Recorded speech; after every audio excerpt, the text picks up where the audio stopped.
Welcome back, y'all. So today I'm going to be installing Eleanor's, I ordered their 8793 Mustang 50 sensor kit, which consists of oxygen sensors, 2 new Motorcraft oxygen sensors. That's actually for something else. The Motorcraft throttle position sensor.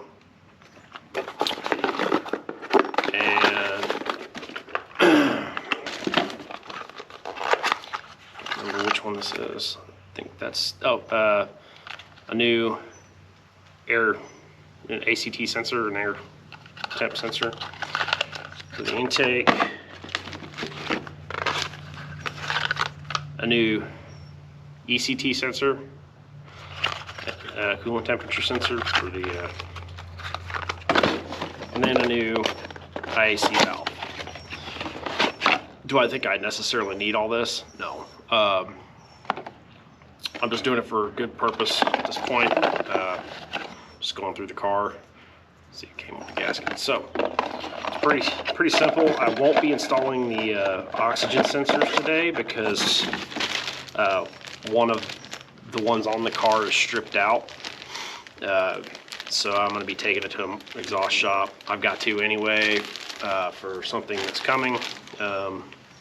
So I'll just wait on these until I get it to the exhaust shop and have them do it. But other than that, it's pretty simple. I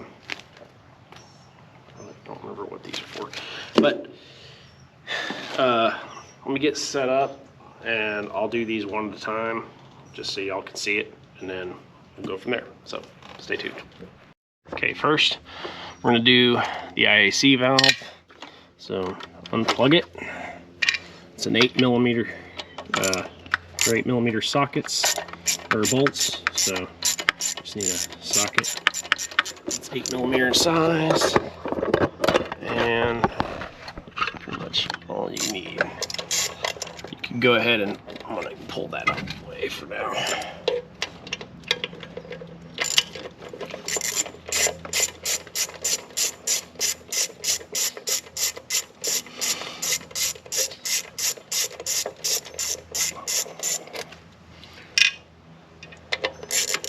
One good thing about this trick, I don't like this trick flow intake. I think it doesn't look very good, but it makes a great work bench top. Alright, so there's the old one. I'm not going to throw it away. I'm not saying it's bad. I'm just replacing it just for, like I said, good purpose. Whoops. Get your gasket.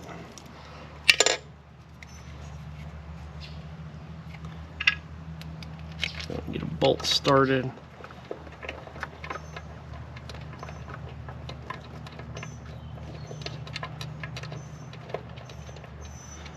Okay.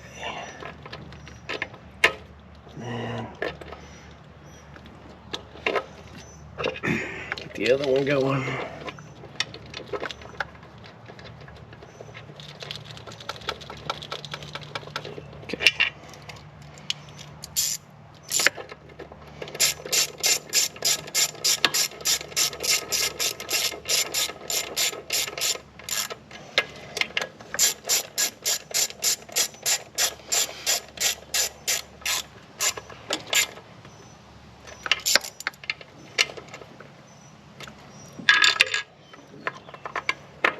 Hook it back up. I'm going to put that back on there. And that covers the idle air control valve. Stay tuned, and I'll be moving on to the throttle position sensor next. Alright, for the throttle position sensor, the only tool you really need is a Phillips head screwdriver. And you might need a flathead or pick to disconnect it, but anyway, the kit came with new screws, so that's good because these screws strip out pretty easy. I'm also gonna go ahead and retain this sensor just to have as a spare. I don't think it's necessarily bad.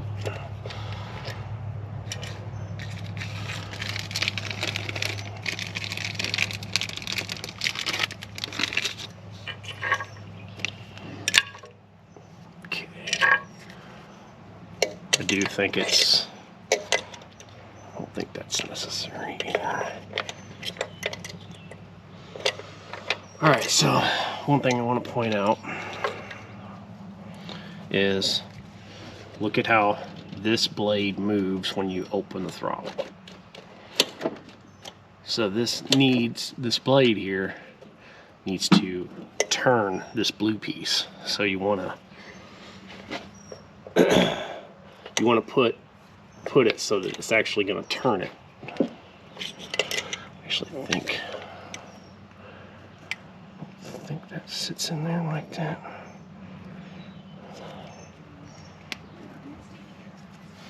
Yeah, it'll sit. Okay. So now let me get a screw started.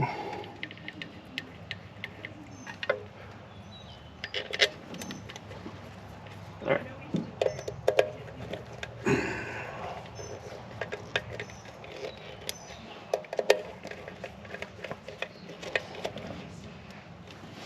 Okay, it's in there.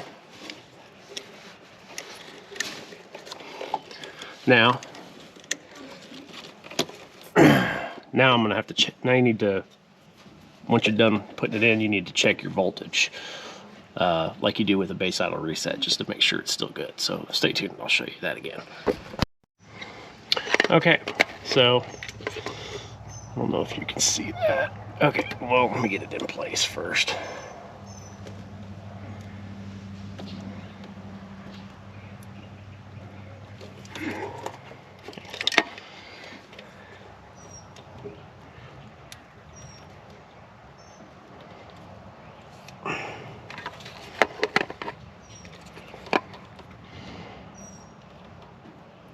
Trying to get the probe to, ooh, see, I had it set at like 0.90 and it's at 0.993 now. Okay, so I'm gonna actually have to adjust this down a little bit.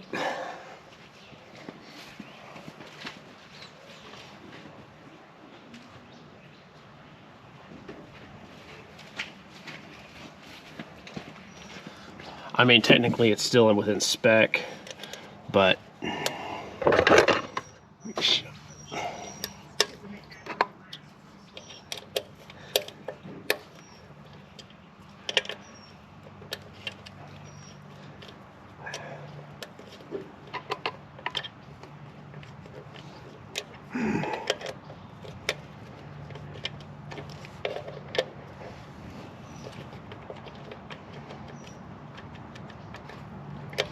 for some reason doesn't want to. Okay, let me try to get it.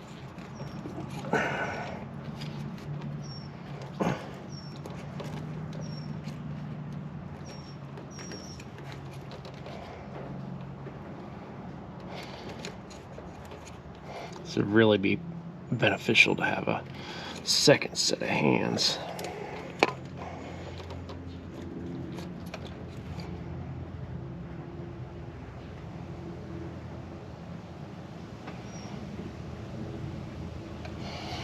Okay, now got it where I'm happy with it. But you always want to check it once you tighten it down, because they tend to move.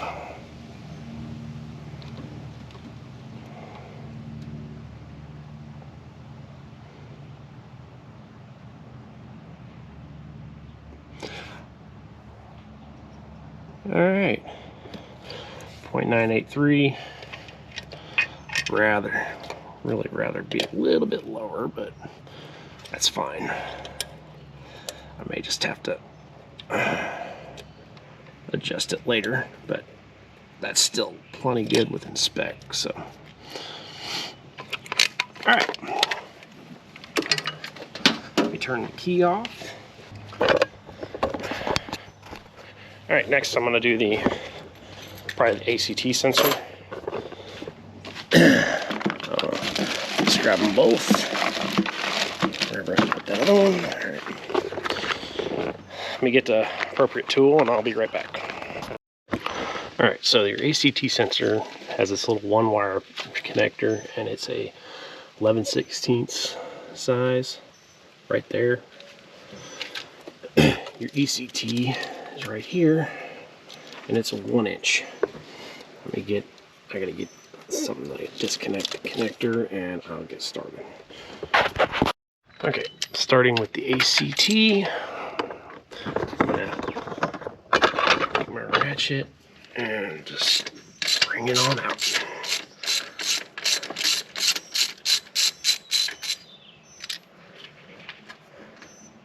There you go. Get a little oil on it, which is kind of not surprising based on what I had going on earlier. Now,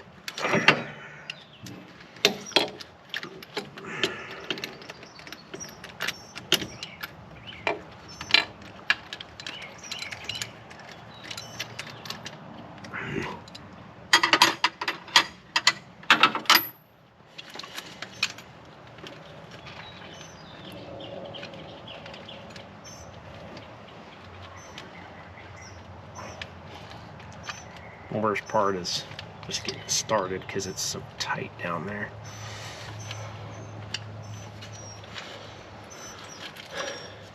If you had the means, I would just recommend pulling the distributor. It'll give you so much more room to get your hands in there to get it started.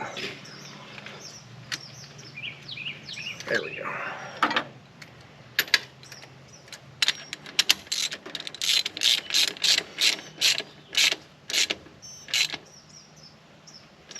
Okay. Get it reconnected.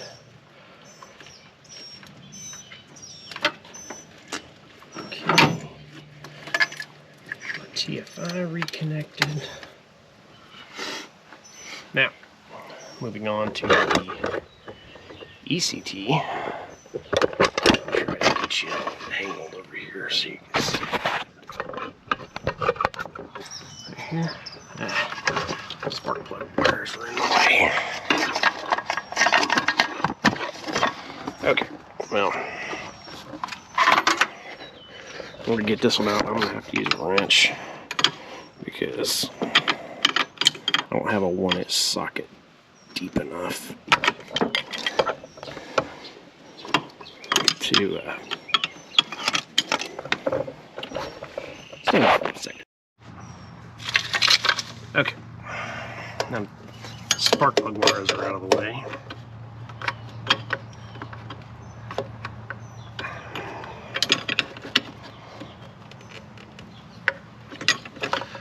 Kind of wonky how I'm doing it, but I get it done. There we go.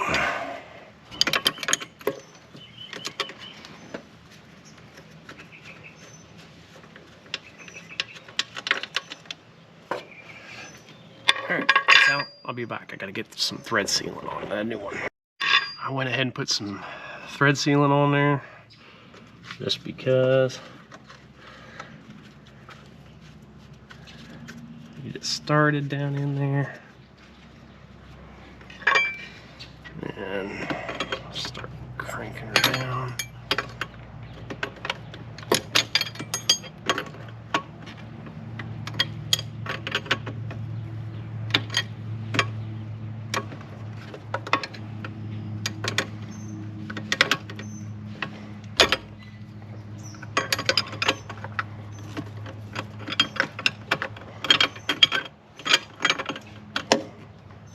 A socket would be much handier, but all of my sockets don't go down far enough.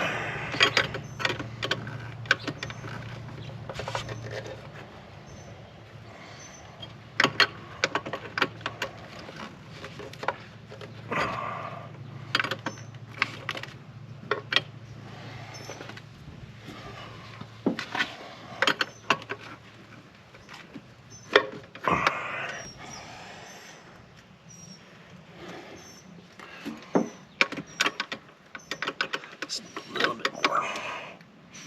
Well,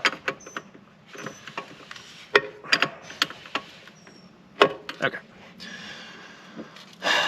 so, get the right connector. So it only goes on one way. It's pretty self-explanatory there.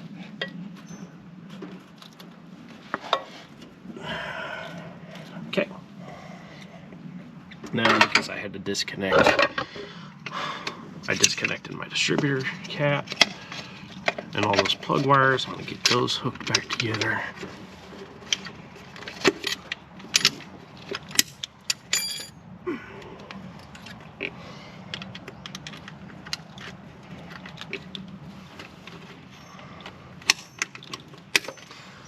So, I'm just going to go by the numbers.